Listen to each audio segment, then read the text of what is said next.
So second day of Unit 6, still in sequences. Today we're going to find missing terms. We did that yesterday. But today we're going to write equations. That'll be the new thing today. Start with arithmetic. There's the equation that you will write today. So the nth term is the first term plus a common difference times n minus 1. And n minus 1 because if you want to get from the first term to the second term, you need to add d one time. So if n is 2, you're only one step away. If n is 7, you're 6 steps away. So that's why that n minus 1 is there. All right, example 1. Let's write the equation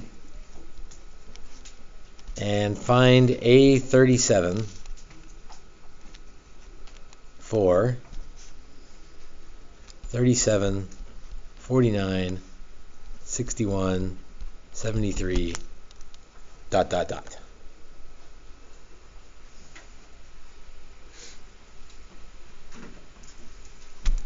So, in order to write the equation, I need to find A1 and D.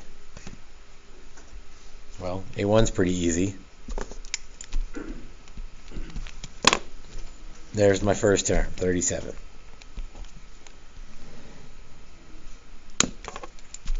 Plus, what's my common difference?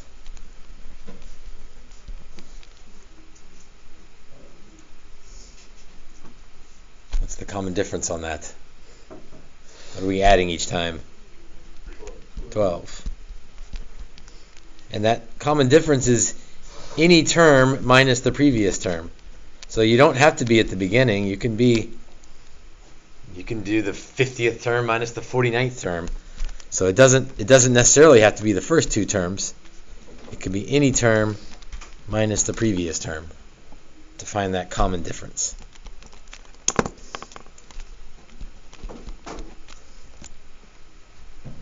And this is an okay answer to leave it like that. On multiple choice, it's probably going to be simplified because we can distribute the 12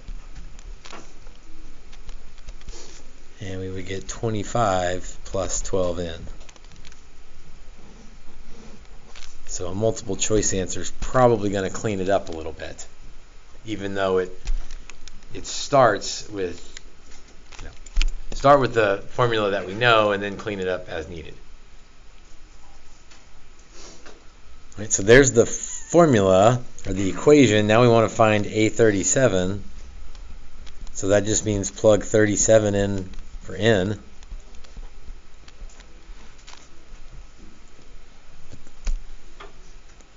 (12 times 37). I don't know what that is. This is a no calculator test, so let's see. 37 times 2 is 74. 37 times 1 is 37. So 444. Little math by hand here. And then we need to add 25 to that.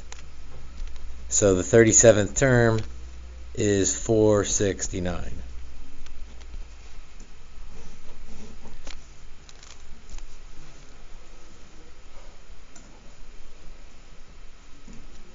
So you got to know the first term, you got to know the common difference in order to write the equation.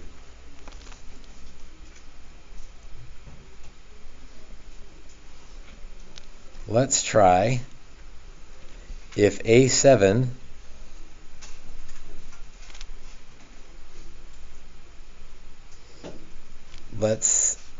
hold on, I need to change the instructions here. Find AN, so the formula, if A7 is 24 and A11 is 40. If A7 is 24 and A11, so the 7th term is 24, the 11th term is 40. All right, there's a very algebra way to do this, and there's a figure it out way to do this. And I'm a much bigger fan of the figure it out way to do this because I think it makes more sense. So the 7th term is 24. We don't know the 8th, 9th, 10th term, but the 11th term is 40.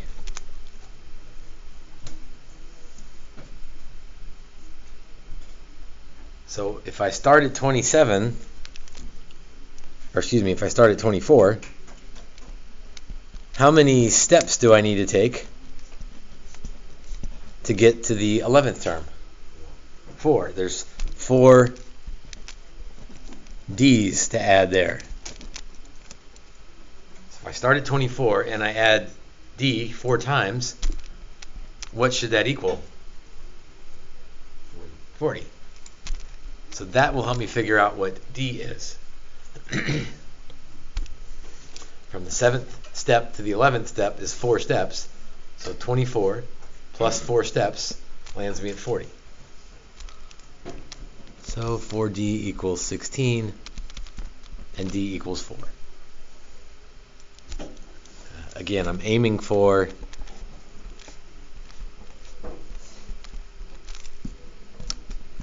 to find A1 and D.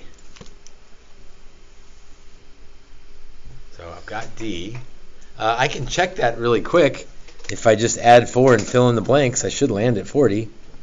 So 24 plus 4 is 28, 32, 36, 40. So I feel pretty good about D being 4. Now, how about, I've got D, how about getting backwards all the way to 1?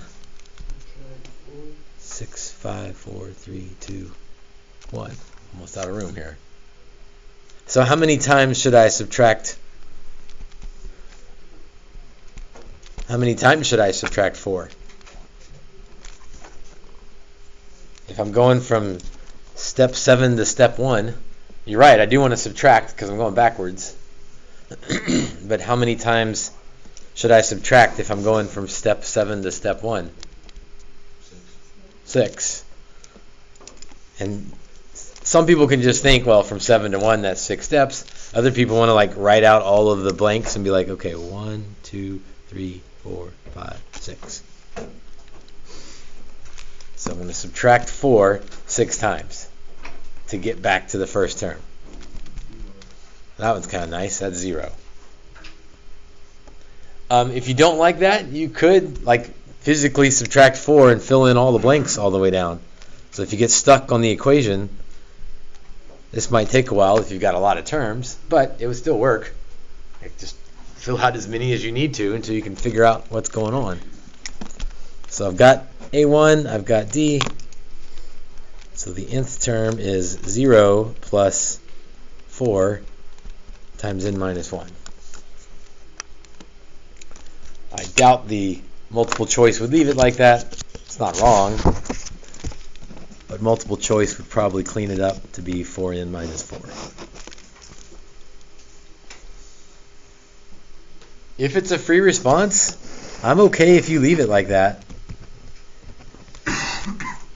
Because if you leave it in this free response style, it's really easy to see what A1 is and what D is. If you clean it up, yeah, you have a nicer formula, but you've sort of lost sight of who's A1 and who's D. So it's kind of dependent on the problem as to whether you want to leave it like this or whether you want to simplify it.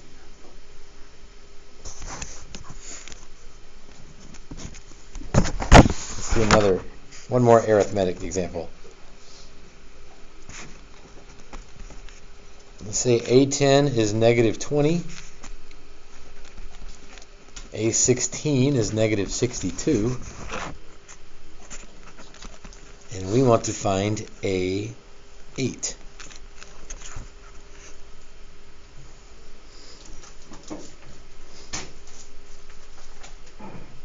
What would you do first on this problem?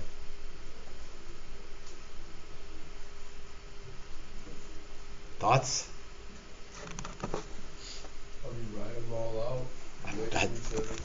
I think I would. So negative 20 is the 10th term.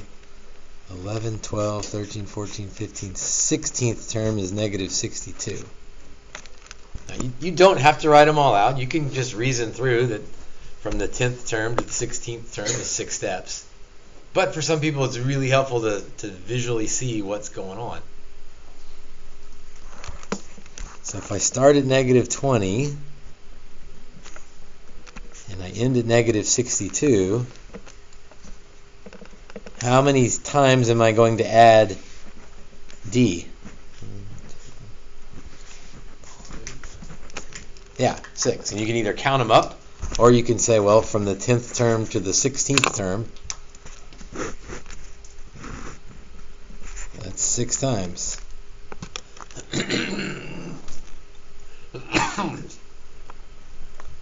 So negative 20 plus 6 differences lands me at negative 62. Maybe we should have said this earlier. What do you notice about what d is going to be that's different than maybe the previous couple of examples? Pardon? Oh, I thought you said it. Negative. Yeah, we're going down, so d is going to be negative. So that should take care of itself. Let's see, if we add 20 to both sides, we get negative 42. So d is negative 7. If you trust it, then roll with it. If you want to fill in and subtract 7 all the way down to sort of verify that you land at negative 62, you can. Negative 27, negative 34, negative 41, and so on. I'm going to leave it alone. Trust we did it right. Okay, but I want to find A8. How could I find A8? Yeah. So there's 2 ways to go here. You can figure out what the full equation is and then plug in 8. But that's sort of the long way around. A more straightforward way would be, well, look, I'm just 2 steps away. And so instead of subtracting 7, I'm going to add 7 going backwards. So that'd be negative 13 and then negative 6. So I think my 8th term is negative 6.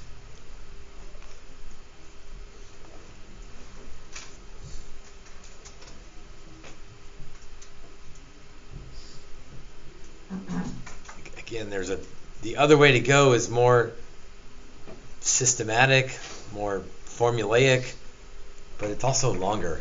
It's just better if you can have a feel for what's going on and understand your steps away is how many differences you add. I guess more practice will be the best thing. All right, let's look at geometric. So that's the answer because it asked for A8. It didn't even ask for A8. It didn't ask for the formula. One way to do it would have been to find the formula and then use the formula to find A8. But you skipped that step. You just said, well, I can just kind of move around, which is fine, better, quicker.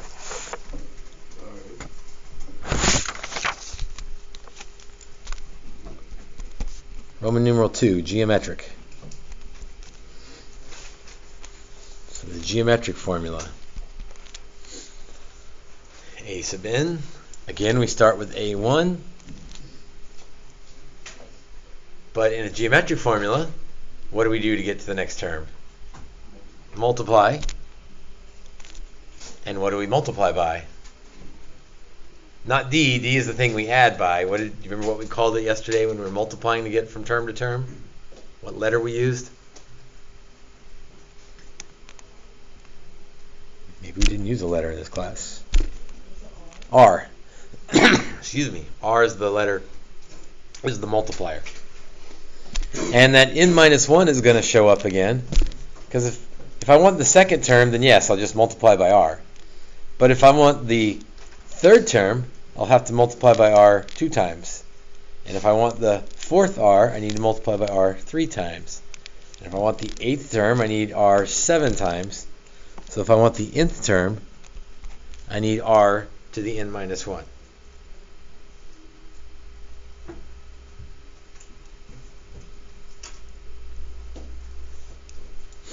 So there's a kind of a parallel structure with, I'm going to go ahead and write the arithmetic one again underneath it. A1 plus d times n minus 1. They both start with A1. Geometric means you're adding, means you're multiplying by r. Arithmetic means you're adding d. And if you multiply multiple times, that's what an exponent means. If you add multiple times, that's what multiplication means. So the hope is you understand kind of the parallel nature of those two formulas, and it helps you understand both of them because they kind of go together.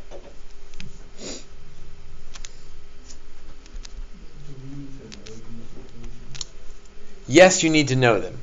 My hope is after you've worked with them long enough that you can kind of figure them out rather than have to like straight memorize them. Does that make sense? Yeah.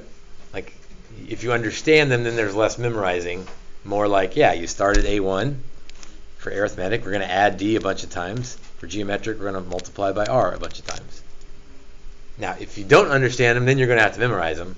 But you're definitely going to need to know them, one way or the other. All right, let's find the formula A sub n if we have this sequence.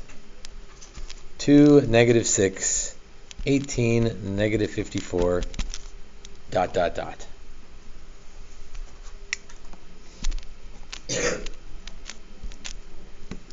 So again, I need A1, I need the starting term, and I need the ratio in order to write the formula. So this first one's pretty easy. What's the starting term? 2. So A sub n equals 2 times, and then how about R? What are we multiplying by each time? Negative 3. R is the second term divided by the first term, or the third term divided by the second term, or the fourth term divided by the third term. Any term divided by the previous term will tell you what R is. I don't know that you need to write that down. Most of you just looked at that and figured out what R is. So R for this problem is 3, or negative 3, to the n minus 1. A couple things about this formula. Negative 3's got to be in parentheses because you want to raise the negative 3 to some power. Right? If the parentheses aren't there, then the 3 gets the power, and then you stick the negative on there. And that would not be right. And please, please, please don't do this. Right? You have to do the exponent first. So you can't multiply 2 and negative 3 until you've done the exponent. So you can't do that. So there's really no simplifying that can be done on that one.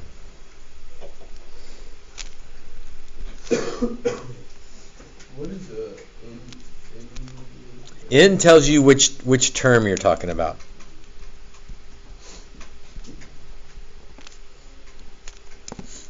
So if I want the 7th term, I'd plug in 7 for n.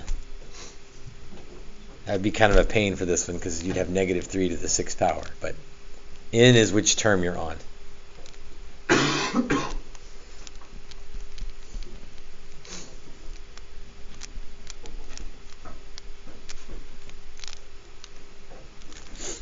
Number 2.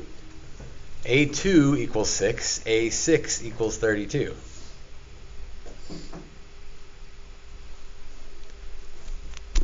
Again, I think drawing it out helps.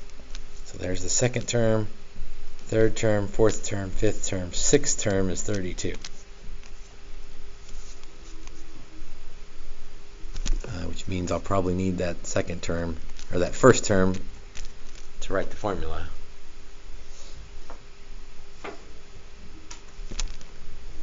So if I start at 2, how many times do I need to multiply by R to land at 32? 4. And again, you can like physically count the blanks, like count the steps, I should say. Yeah, don't count the blanks. There's 3 blanks, but there's 4 steps from 2 to 6. So we're going to multiply by R 4 times. So 2 times R 4 times will land at 32. So R to the 4th is 16. So what does R equal? What to the 4th gives me 16? 2. So let's fill these in. Again, you don't have to, but it's not hard. If I multiply by 2, I get 4 and 8 and 16 and 32. And so I know I've got R right because it fits. It like checks itself. So if you have the time and you'll take the time to check a lot of these, you'll find if you make a mistake, because if it doesn't land in the right spot, then something went wrong. Let's see. It was asked for the formula, so I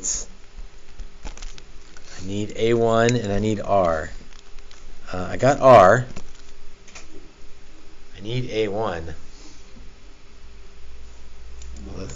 Yeah, I just need to go backwards 1. So I need to divide by 2 going backwards, and that'll land me at 1. So A sub n equals 1 times 2 to the n minus 1. All right, the 1's really not doing much there, but you're welcome to leave it there because that sort of emphasizes that A1 is 1. All right, we glossed over something that we need to revisit that's a little bit weird on geometric formulas that sometimes happens. You said 2 to the 4th is 16, and that's right. But if r to the 4th equals 16, r could be, there's something else r could be.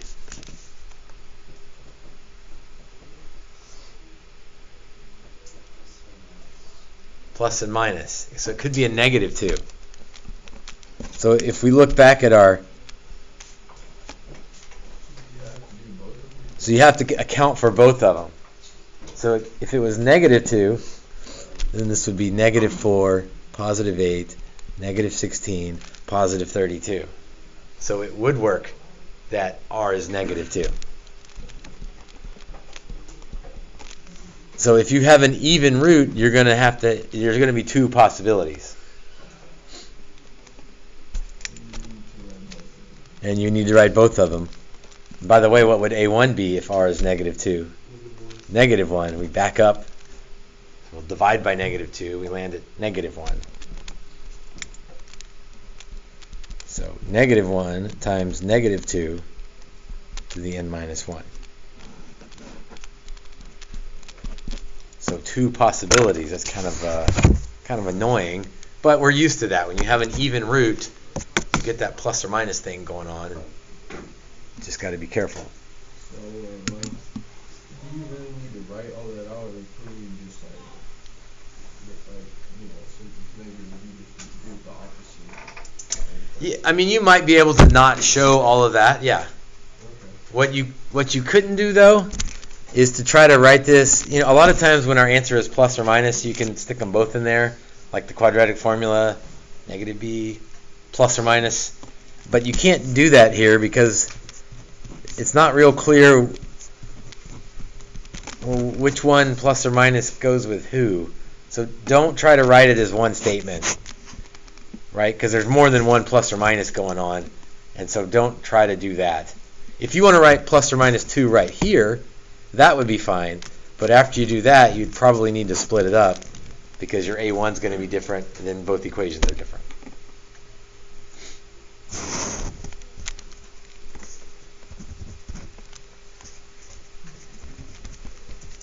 Last one. Let's find R, A sub n, and A11. But A11 will be easy once we find AN. We'll just plug in 11. For this formula, 4 square root 2, 8 square root 2, and then dot dot dot after that. I'm going to put some blanks because some of you are going to fill in the blanks all the way to the 11th term, and that's fine. So R is what we multiply to get from one term to the next. Can you tell by looking what R is? I don't think it's too bad on this first term. Square root of 2. Like, how am I going to get from 4 to 4 square root of 2? Let's check that, though. Does that work for the next set? If I multiply 4 root 2 by root 2, does that get me to 8?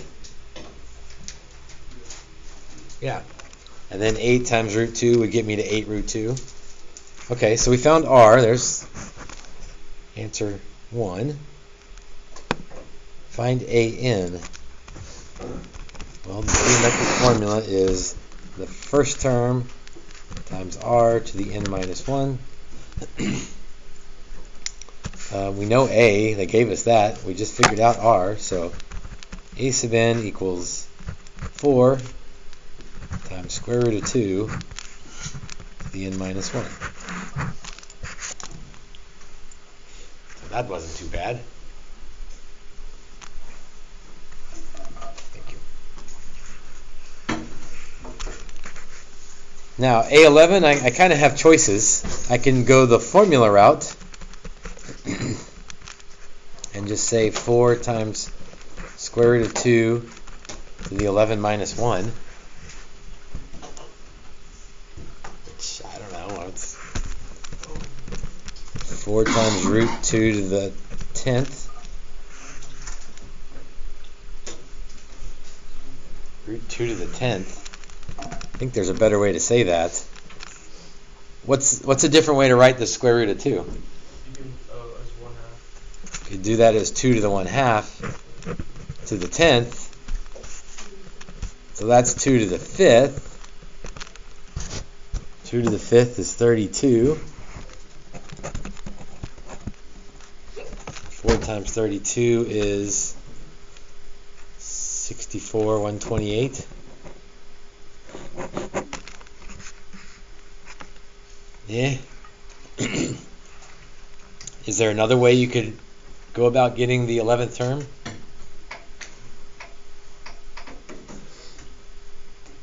Any thoughts on how else we could do that? This is sort of the difference between explicit and recursive. We just use the explicit formula to jump straight to the 11th term. The recursive formula, we talked yesterday how it's kind of a pain because you need all the terms, but it's easy to do. So if you're stuck on the root 2 to the 10th, and you're like, what the heck is that? Then come back to your formula and just keep multiplying by root 2. Let's see, 8 times 2 would be 16. And 16 root 2. And then you probably notice a pattern. What's the next one going to be? 32. And 32 root 2. And I better start counting so I know where 11th is. 1, 2, 3, 4, 5, 6, 7, 8, 9, 10, 11. 1, 2, 3, 4, 5, 6, 7, 8, 9, 10, 11. Then 64. 64 root 2. And 128. So that's sort of using what we talked about yesterday. This is the recursive method where you got to find all the terms, but it's not hard, it's just a little time consuming. The explicit method takes us right there, but we had to deal with the square root of 2 to the 10th. So I don't know which one's easier, which one's harder. Kind of depends on the problem. It may depend on the person too. Are you comfortable with this, or do you need to write them out? It also depends, like if we ask for a to the 47th, well, you probably don't want to write all those out. And if we only ask for the next 2 or 3 terms, most people aren't going to go to the formula. They're just going to fill in the blanks to get what they need to get. So this lesson, some people like it because there's formulas, but a lot of it is, well, let me just figure it out. I'm 3 steps away, so I'll add 3d, or I'm 5 steps away, so I'll multiply by r to the 5th. So I think it depends on the person. Some people like this day because they can kind of just figure it out. There's not a lot of memorizing. Other people, they don't like trying to figure it out. They want the formula, give me the process the whole time, every time. You can do it either way. You got the worksheet. Excuse me. Worksheet 2 is the assignment today, and you still got 15 minutes to work on it.